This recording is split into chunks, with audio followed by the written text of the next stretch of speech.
Hi, everyone. This is Christine Thompson, lead agent on the CT team at Baird and Warner. I have today with me again, Kevin Napoleon. Kevin, thank you for joining me. I appreciate your time. Thanks, Christine.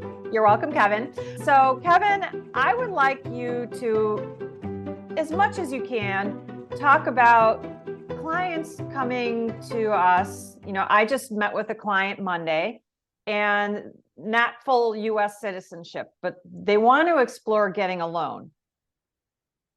How do you go about that? You know, what are the fallacies out there? Can somebody still get a loan if they don't have U.S. citizenship? You know, I think people out there, you know, whoever you that are watching, maybe you don't have U.S. citizenship, but you're like, I work hard, I have down payment, I'd really like to get a loan on my own instead of asking somebody else to do it. I only want to be the one on title. So how would you approach that, Kevin, if someone came to you? It's about, you know, with me being this kind of generic talking about it. Yeah, because obviously, you know, some of these are going to be very case by case and very specific to the individual and their circumstances. It's not always a one size fits all, but generally speaking, you don't have to be a U.S. citizen. So you could be a permanent resident alien or a permanent resident. We would just need a copy of the green card. You don't even need that. So really it boils down to, are you legally residing in the United States, and do you have essentially like legal employment, legal income? And that could be something as simple as a work authorization card, which you would get through immigration. And we would get a copy of that, see that it's valid, that it's not expired, or that it's been, the renewal has been started if it is about to expire. Some people are here on a work visa, and that is also acceptable. We would just have to see what type of visa it is. There's a variety of different work visas. Some of them do not work. Most people that are going to be here working, especially if they're working for a typical U.S. company, they're going to be on some sort of a visa that we will accept or that the industry accepts. You have to have a social security number, and some kind of a credit score is what we would want to see. So you don't have to be here a really long time. You just have to be, generally speaking, legally residing in the U.S. and have some minimum components in place. So we could then make sure the consumer meets or exceeds all the guidelines that really Fannie Mae and Freddie Mac are going to look for. Yeah. What if they said, I don't have a green card, I don't have a work visa, but I've been living here for 17 years and I've been working as a contractor, like painter. I've been a painter for 17 years working for a contractor. Yeah, I mean, if they're here illegally, then you can't do anything. So when you say illegally, does that mean they don't have a work visa or a green card? Yeah, there's no proof to show that they have legal entry into the U.S. So just showing like, hey, I've had deposits, I've paid taxes or something. I don't know. I mean, would they not be paying taxes if they don't have a green card or a visa? Would they not be able to pay taxes? Yeah, I don't know. I mean, I don't know how that's going to work. If someone is, I don't think you would necessarily be paying taxes. You might have something called like an ITIN, which is a temporary identification number.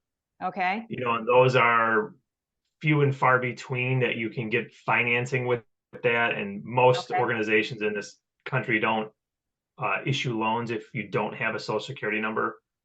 But that's like I was saying, it's hard to pinpoint everything for everyone, but generally speaking, we have to show that you are here legally. You need some sort of document or some sort of form to show that just showing like, here's my utility bill and you can look at account and I've been there for 15 years. That won't work. No, we need something to show that you are here. You're not going to get deported. That's the big risk with lending. And that has been, with some of these so-called ITIN loans, these temporary ID loans, that why don't all banks issue loans for them? It's because the fear, at least I've been told, is that they may not be here legally, even though they might be paying taxes to the IRS and reporting income. They may not have gotten here through the normal means through immigration. And there might be a chance that they could face a deportation, which is obviously a huge risk if you're lending money to someone. Right. Yeah. Because they're not living in the house anymore. Yeah. So I don't know if that's all true on, whether or not they could be kind of taken out of the country. That's what I've been told over the last maybe 7 or 8 years, that a lot of banks want to make sure you have social security number and some sort of document that you're legally residing in the United States. Okay, Yeah, so to not wrap just this being up, here for a long time. yeah, that's why I'm like, well, couldn't they just show they were living in an apartment for 15 years, you Right. know?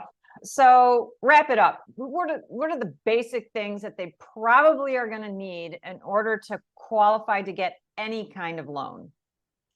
Well, that's usually the first question. So a lot of times, especially if they fill out a loan application, we'll see the section that asks these pointed questions on U.S. citizen, permanent resident, and if it's no and no, then it will ask them, okay, why or how did you get here? I mean, do you have a specific visa that you're here on, a work authorization card? And most people know exactly what you're talking about because they've gone through the exhausting process to get this Yeah. in the first place.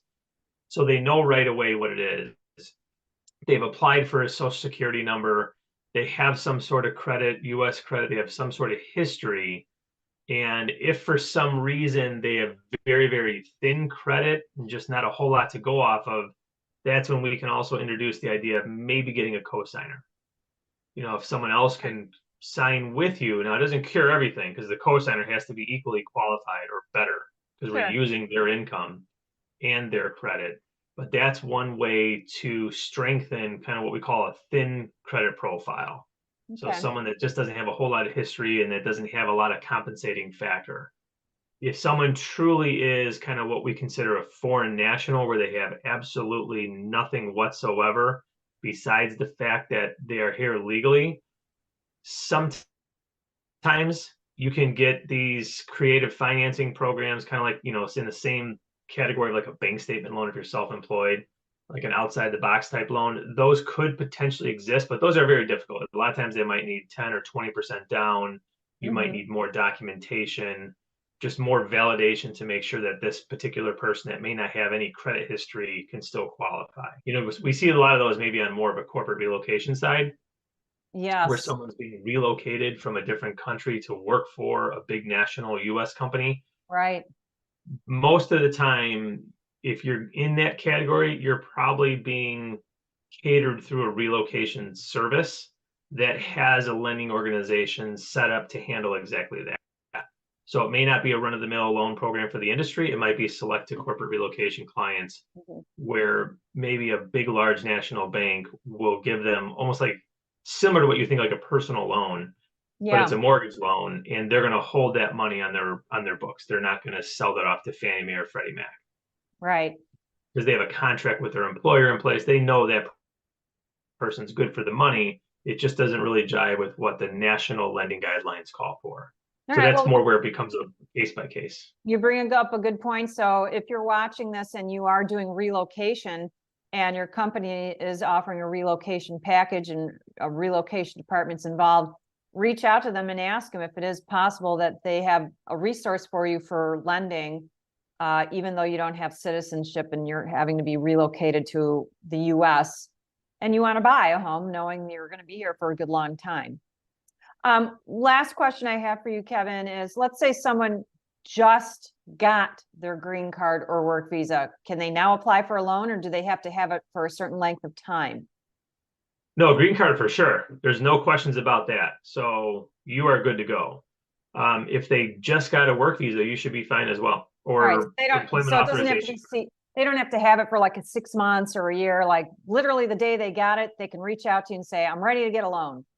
Yeah, correct. So, and especially like with Fannie Mae, which is, your standard conventional loan, some of the guidelines in there are fairly vague. It actually will say it's up to the underwriter's discretion to prove that someone is here lawfully.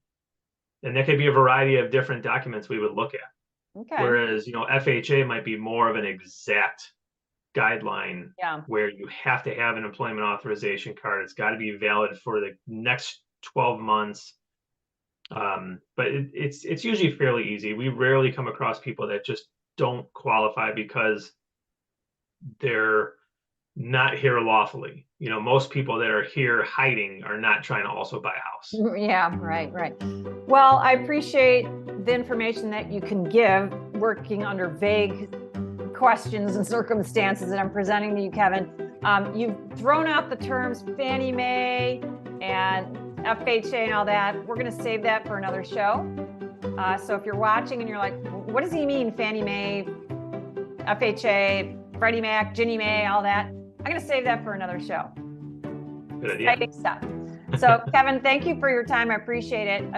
For you that's watching, if you want more information, just text me the code GET-A-LOAN at 630-853-2370. That way I know that you were watching the show and I'll get you hooked up with Kevin. Or you can just call Kevin directly and tell him, I was watching you on YouTube and I'd like more information about getting a loan. Kevin, what's the best way they can get in touch with you?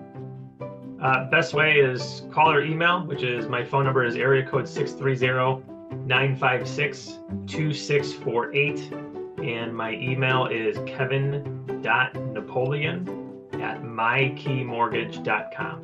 Awesome. Well, thank you so much, Kevin. For whoever's watching, thank you for watching. Be sure to share this YouTube channel and these shows with other people so they're aware of it if they're looking to get information about lending.